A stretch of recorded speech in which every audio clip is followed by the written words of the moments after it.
ان اللہ فالق الحب والنوى، اس رکوع میں اللہ کی نعمتوں کا بیان ہے۔ اتنی نعمت دینے والے رب کو چھوڑ کر تم کہاں در بدر کی ٹھوکریں کھا رہے ہو؟ ان اللہ فالق الحب والنوى، بے شک اللہ تعالی بیج اور گٹھلی کو چیرنے والا ہے۔ حب بیج، نوا گٹھلی، کیسا باریک سا پودا، بال سے باریک، وہ کیسا اس گٹھلی کو چیر کے نکلتا ہے، اور صرف گٹھلی کو نہیں چیرتا بلکہ پوری مٹی کو چیرتا، وہ باہر آ جاتا ہے۔ یخرج الحی من المیت، اللہ تعالیٰ مردے سے زندہ کو نکالتا ہے، وہ مخرج المیت من الحی، اور زندہ سے مردہ کو وہ نکالنے والا ہے۔ بیج سے پودا نکالتا ہے، پودے سے بیج نکالتا ہے، مرغی سے انڈا نکالتا ہے، انڈے سے چوزا نکالتا ہے۔ ذالکم اللہ فانا تؤفکون، یہ اللہ کی شان ہے، تم کہاں اوندھے منہ جاتے ہو، کیوں رب کے دربار میں نہیں آتے؟ فالق الاصباح، وہ اندھیرا چیر کر روشنی پیدا کرنے والا ہے، صبح آتی ہے تو اندھیرا چیر کر آتی ہے۔ وجعل اللیل سکنا، اور اس نے رات کو سکون کا ذریعہ بنایا، پرسکون بنایا۔ والشمس والقمر حسبانا، اور سورج اور چاند کا ایک نظام مقرر کیا۔ بڑی سی بڑی مشینوں میں فالٹ آ جاتا ہے، مرمت کی ضرورت پڑتی ہے، سورج و چاند ہزاروں سال گزر گئے، وہ اسی طرح قائم و دائم ہے، اس کی چال میں اور اس کے نور میں، اس کی روشنی میں ذرہ برابر کمی واقع نہیں ہوتی۔ سائنسدان یہ کہتے ہیں کہ سورج کے اندر بہت زیادہ ایندھن ہے اور وہ جلتا ہے، اس سے روشنی ہوتی ہے۔ سوال ہمارا یہ ہے کہ چھوٹی سی کار بھی بغیر ایندھن کی چلتی نہیں ہے، ایندھن ہمیشہ رہتا نہیں ہے، اسے ڈالنا پڑتا ہے، تو وہ ہزاروں سالوں سے اتنا ایندھن، آپ یوں سمجھیں کہ کروڑوں گیلن اگر پیٹرول جلایا جائے تب بھی اتنی روشنی پیدا نہیں ہو سکتی جتنی سورج کے اندر ہے۔ تو وہ کون اسے ایندھن دے رہا ہے، مسلسل کون جلا رہا ہے؟ سائنسدان کہتے ہیں یہ ستارے جو ہے وہ جل جل کے جو گر رہے ہیں، وہ ہوتا یہ ہے کہ یہ جلتے جلتے ختم ہو جاتے ہیں۔ تو سورج بھی تو جل رہا ہے، یہ کیوں ختم نہیں ہوتا؟ ان چیزوں پر غور کرنے کی ضرورت ہے، لیکن بیچارے یہاں سے آگے بڑھتے ہی نہیں ہیں۔ سورج پر غور کریں اور غور کرتے ہوئے رب کی معرفت حاصل کریں، یہ عام سائنسدانوں کو نصیب نہیں ہے۔ ذالک تقدیر العزیز العلیم، یہ مقررہ نظام ہے، مقرر کیا ہوا نظام، تقدیر کس کا؟ العزیز العلیم، یہ کسی دنیا کے انسان کا بنایا ہوا نظام نہیں ہے کہ اس میں ایندھن ختم ہو جائے، فالٹ آ جائے، سیارہ خراب ہو جائے۔ یہ کوئی ہوائی جہاز نہیں کہ جس کے اندر 4 انجن ہو تو 2 انجن بند ہو گئے، یہ اللہ کا بنایا ہوا نظام ہے، جو عزیز ہے، وہ غالب ہے، العلیم ہے، سب سے زیادہ جاننے والا ہے۔ وَهُوَ الَّذِي، وہی ہے جس نے جَعَلَ لَكُمُ النُّجُومَ، تمہارے لیے ستارے بنائے، لِتَهْتَدُوا بِهَا، تاکہ تم اس کے ذریعے راستہ تلاش کرو، فی ظلمات البر والبحر، خشکی کے اندھیروں میں اور سمندر کے اندھیروں میں۔ آج بھی ستاروں کی مدد سے راستے جاننے والے جانتے ہیں، کیونکہ ستاروں کے مختلف جھرمٹ ہیں، اور ایک جھرمٹ سے تعین کر لیا جائے کہ مثلا اس طرف یہ جھرمٹ ہے، اور اگر ہم اپنے جہاز کو لے کر جاتے ہیں تو یہ جھرمٹ جو ہے جب ہمارے سر کے اوپر آ جائے گا تو اس کا مطلب یہ کہ ہم فلاں علاقے میں پہنچ گئے۔ تو اس طریقے سے ستاروں کے ذریعے سمندر میں اور خشکی کے اندر راستے پہچانے جاتے ہیں۔ قد فصلنا الآیات، بے شک ہم نے آیتوں کو کھول کھول کر بیان کیا، لقوم یعلمون، اس قوم کے لیے جو جانتی ہے۔ وہو الذی انشأکم من نفس واحدہ، وہی ہے جس نے تمہیں ایک جان سے پیدا کیا، حضرت آدم علیہ السلام سے۔ سوچے تو صحیح، ایک ہے آدم علیہ السلام اور اربوں انسان پیدا ہو گئے، فمستقر، پھر ٹھہرنا ہے، ومستودع، اور امانت میں رہنا ہے۔ مستقر سے مراد ہے زمین پر ٹھہرنا، اور مستودع سے مراد ہے قبر میں امانت میں رہنا، امانت کے طور پر رہنا۔ تو یہ زمین جو ہے وہ امین ہے، یہ امانت کے طور پر مردوں کو لیتی ہے، اور کل بروز قیامت وہ تمام مردوں کو باہر وہ کر دے گی۔ قد فصلنا الآیات، بے شک ہم نے آیتوں کو کھول کھول کر بیان کیا، لقوم یفقہون، اس قوم کے لیے جو سمجھ رکھتی ہے۔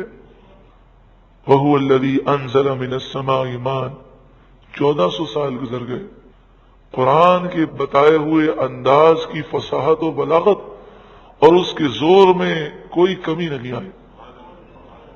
یعنی قرآن کا انداز دیکھیں، ایسی چیزیں بتائی گئیں کہ سائنس کہاں سے کہاں پہنچ گئی، لیکن آج بھی کسی بھی سائنسدان سے پوچھیں یہ بتائیے اگر بارش نہ ہو تو آپ کیا کریں گے، کہیں گے کچھ بھی نہیں کر سکتے، کچھ بھی نہیں کر سکتے۔ دنیا کی بہت بڑی طاقت ہو، بارشیں بند ہو جائیں تو 3-4 سال کے اندر وہ بھیک مانگنے پر مجبور ہوں گے، ملک ویران ہو جائے گا۔ ساری دنیا مل کر اگر امداد کرے تو جہاں قحط سالی اگر پڑ جائے تو ساری دنیا مل کر بھی امداد کرے تو انہیں کھلا نہیں سکتے۔ اور رب کا کتنا کرم ہے۔ وَهُوَ الَّذِي أَنزَلَ مِنَ السَّمَاءِ مَاءً، اور وہی ہے جس نے آسمان سے پانی نازل کیا، فَأَخْرَجْنَا بِهِ نَبَاتَ كُلِّ شَيْءٍ، پھر ہم نے اس پانی کے ذریعے ہر پودے کو پیدا کیا، ہر اگنے والی چیز کو پیدا کیا۔ صرف تصور میں تو لائیں، بارش بند ہو گئی تو اناج نہیں اگیں گے، پھل، درخت، پودے، گھاس، غلہ، سبزیاں سب ختم۔ جب یہ سب ختم ہو گئیں تو اب لکڑی کہاں سے پیدا ہو، اب اناج کہاں سے پیدا ہو، پھر جانور بھوکے مریں گے تو گوشت کہاں سے کھایا جائے۔ یعنی اگر بارش بند ہو جائے تو ہر چیز کا نظام ختم ہو جائے گا۔ فَأَخْرَجْنَا مِنْهُ خَضِرًا، پھر ہم نے اس بارش سے، اس پانی سے خضرًا سبزہ پیدا کیا، نخرج منہ حبا متراکبا، ہم نکالتے ہیں اس سبزے سے یعنی پودے سے، حبا دانے، متراکبا ایک دوسرے کے اوپر چڑھے ہوئے۔ کیسے دانے ہوتے ہیں؟ ایک انار کے بیج سے ایک درخت پیدا ہوتا ہے، اس ایک درخت میں کتنے انار ساری زندگی میں پیدا ہوتے ہیں؟ سینکڑوں انار، اور ایک انار میں دانے کتنے ہوتے ہیں؟ ایک کے اوپر دوسرے چڑھا ہوا۔ وَمِنَ النَّخْلِ، اور کھجور کے درختوں میں سے، مِن طَلْعِهَا قِنْوَانٌ دَانِيَةٌ، گابے سے ایسے گچھے پیدا کیے کہ جو قریب قریب ہے۔ یعنی آپ نے وہ دیکھا ہوگا کہ کھجور کے درخت میں جو کھجوریں لگتی ہیں تو ایک ساتھ کتنی کھجوریں لگتی ہیں، اور ایک اگر گچھا ہے تو اس کے ساتھ دوسرا گچھا بھی ہوتا ہے۔ وَجَنَّاتٍ مِّنْ أَعْنَابٍ، اور انگوروں کے باغات، وَالزَّيْتُونَ، اور زیتون۔ میں یہاں پر پھر عرض کروں گا، اللہ کرے ہم زیتون کے استعمال کے عادی ہو جائیں۔ یہ زیتون کھانا سنت ہے، انبیاء کی سنت ہے، زیتون کا تیل استعمال کیا جائے یا زیتون پھل کھایا جائے۔ اس میں اللہ تعالیٰ نے یہ طاقت پیدا کی ہے کہ اس سے جسم میں قوت مدافعت بہت طاقتور ہو جاتی ہے، اور پھر بیماریوں کے خلاف جسم کے اندر ایسی قوت پیدا ہوتی ہے کہ انسان بڑی بڑی خطرناک بیماریوں سے محفوظ رہتا ہے۔ جیسے بعض سائنسدانوں نے تحقیق کی اور کہا کہ جو روزانہ 1 چمچ زیتون کا تیل کسی بھی طریقے سے استعمال کرے وہ انشاءاللہ کینسر سے محفوظ رہے گا۔ والزیتون، اور زیتون، والرمان، اور انار۔ آپ نے اکثر یہ مقولہ سنا ہوگا، ایک انار 100 بیمار۔ تو انار جو ہے وہ بیماریوں کے لیے بڑا مفید ہے، اور اس میں بھی اللہ نے بڑی طاقت پیدا فرمائی۔ مشتبہن وغیر متشابہ، کسی بات میں وہ آپس میں ملتے جلتے ہوتے ہیں اور کچھ باتوں میں جدا ہوتے ہیں۔ بعض پھلوں کے رنگ ایک جیسے ہوتے ہیں، بعض کے ذائقے ملتے جلتے ہیں۔ انظروا الی ثمرہ، غور کرو ان درختوں کے پھلوں پر۔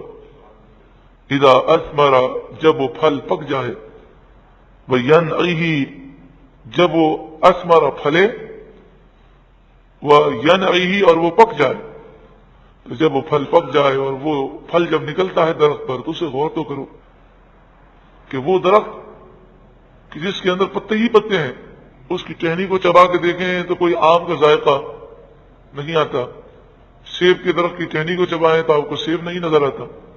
ایسا رب العالمین اپنے کرم سے ایک چھوٹا سا پھول پیدا فرماتا ہے اور وہ سیب بن جاتا، وہ آم بن جاتا۔ کیسے ذائقے، کیسی مٹھاس، کیسی رحمتیں ہیں اس کی۔ ان فی ذالکم لآیات لقوم یؤمنون، بے شک اس میں ضرور نشانیاں ہیں اس قوم کے لیے جو ایمان رکھتی ہے۔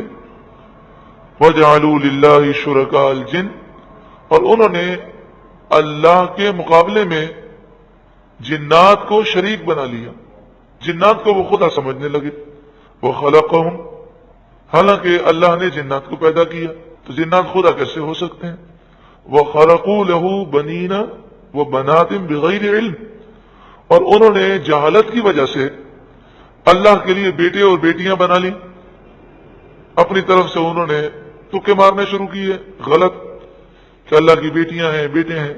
سبحانہ، اسے پاکی ہے، وتعالی، وہ بلند و بالا ہے، عما یصفون، ان کی حرکتوں سے کہ جو وہ شرک کرتے ہیں، اللہ کے برابر جو ٹھہراتے ہیں، اللہ تعالیٰ ان سے پاک ہے اور بلند و بالا ہے۔